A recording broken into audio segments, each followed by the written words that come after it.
Welcome to this week's episode of The Perceptive Readers, a podcast series made in the Product of Culture, aka Pop Books website's office. Hi, I'm James.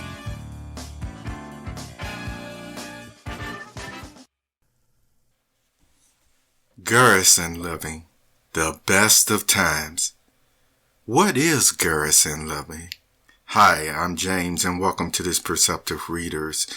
I want to talk about the Garrison living in the military. It is a different type of living, and yet there are opportunities to have many things that you enjoy doing when you're not in the hustle and bustle and seriousness of actually when you're on site somewhere, when you're actually in the wilderness somewhere, and yes, sad to say, when there is a conflict between towns or nations, which as you know you would call wartime. Sad to say. But even during such times where there's conflicts going, there is an area and location that they set up and call a garrison. What is garrison life like?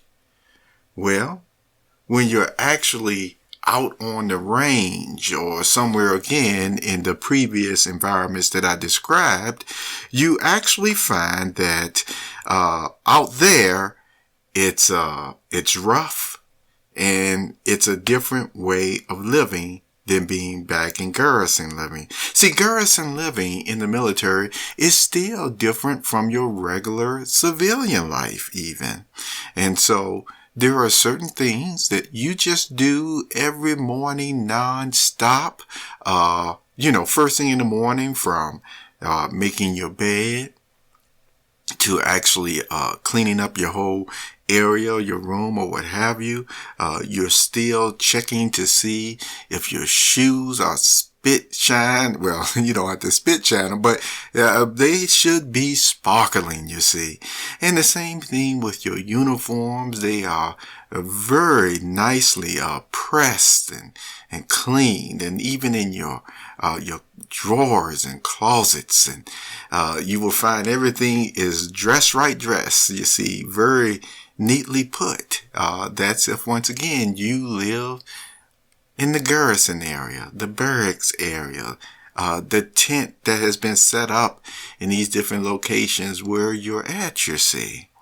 Now, the other thing that goes along with that when persons are on leave in the garrison areas, they engage in recreation and entertainment that they don't get to do when they're outside of that environment. Yes, they enjoy themselves. It is very refreshing for them.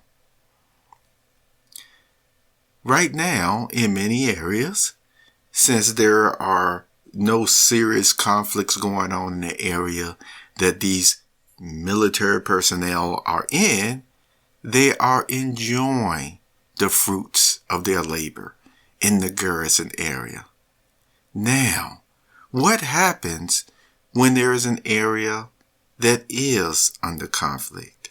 Well, let me tell you one more thing before that happens. In the garrison area too, during the work hours, if you will, they can start very early in the morning and last till, the afternoon or later part of the day sometimes. Basically, there are certain guidelines and commands and rules and things that you abide by, and you don't even think about it. You just do them. You've been trained for it. You just do it. You know how to follow policies, etc., because it's been, especially during basic training, drilled into you. All right. Now that's still garrison living. When you have to go to different environments where there is a conflict, though, you see, something changes. What is that? Well, to use that term again, warfare, you find you no longer have to spit shine your boots or your shoes when you wake up in the morning, you see. You find because you may be placed in an area just on a spur of the moment, wasn't even planned, whether it was guard duty or something even more serious that was going on. You had to just jump out of your your sleeping bag or whatever it may be, and may not even have time to zip it up to go and take care of whatever some commanding officer may be telling you to do, you see. Also, when it comes to recreation, while you're in some of these areas just on duty, the most recreation you can think of or maybe have is what? Maybe a notepad just to write down your thoughts. And that's it. You see, there's no engaging in recreational pursuits or even beverages that make you feel good or what have you. You're always on guard, as they put it, in these areas, because it literally means life and death in some situations. Along with that, even when there are different certain commands, there is actually a command that sometimes you're asked, will you obey an unlawful or unethical command, coming from your superior officer? Now that's very interesting, isn't it? Because people say sometimes you just have to do what you're told to do, even in the military. Well, let me share something with you. What if you were actually told to survey an area? You were ahead of the rest of the group, okay, the rest of the platoon, as they call it.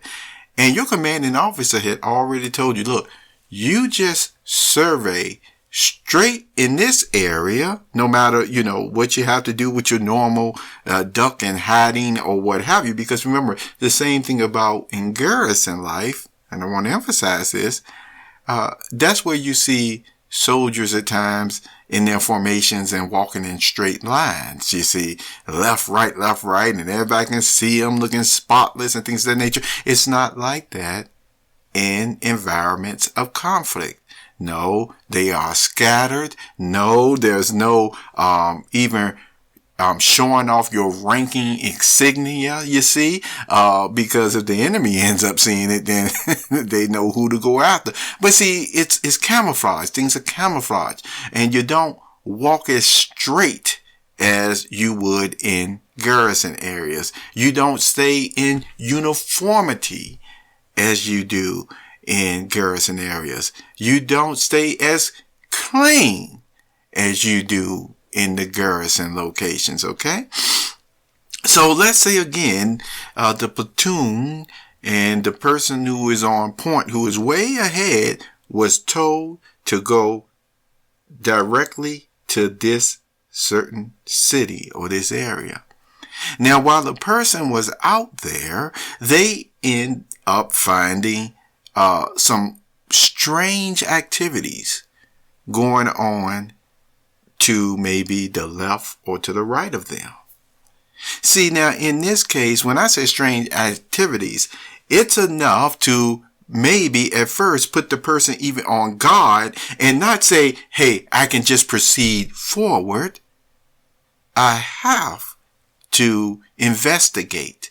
I have to search this out. Why? Because the persons in the formations or platoon that may be even a mile or so behind them, you see, he realized their safety and welfare depends on it. So even though his orders was to go straight here, mapping out the lay of the land, he realized now the order may say this.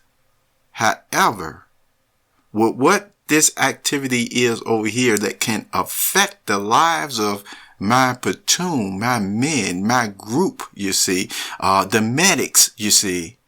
No, I have to go over here. See, with the reasoning and the experience that the person has. By them or him actually searching out what was really going on, then he could find all the pitfalls to still end up going back and telling even the commanding officer or leader that we cannot go this route that you said for us to go, because if you do, then what would happen? Lives could be lost. Now, I shared this account with you because even in the good book, it describes persons who are striving to live a certain life, and the life that, God tells them to live, and also to engage with others. It is literally like being, or figuratively being, a soldier, and in a type of battle and spiritual warfare, if you will. So there are actually times where a Christian may find out, I'm not in Garrison living. I'm more in the hostile environment type of setting now. Do you see? And one thing still to keep in mind is that no matter what environment that a person finds them in, there are times where, it's just between your decision and your conscience on how you're going to not only take care of yourself, but ones who may be in your platoon, so to speak. And this knowledge, because you're on point, you may be the only one that actually have what is going on, and you can be thankful that the grand one, the general of it all, if you will, has revealed this to you, so that you can continue to proceed with wisdom, you see, in order to make wise choices and decisions for you and your platoon. Okay?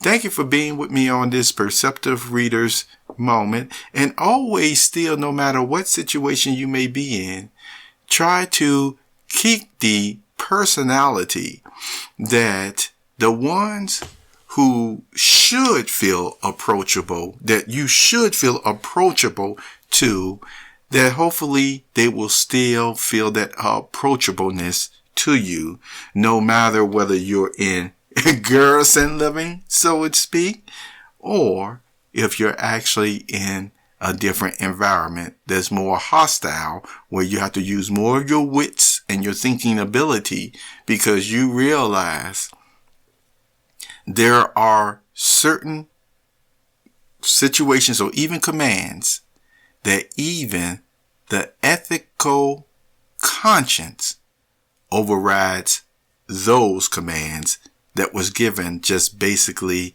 as more of a law of the land type of thing. Do you understand what is being said? If you're a perceptive reader, most likely you do.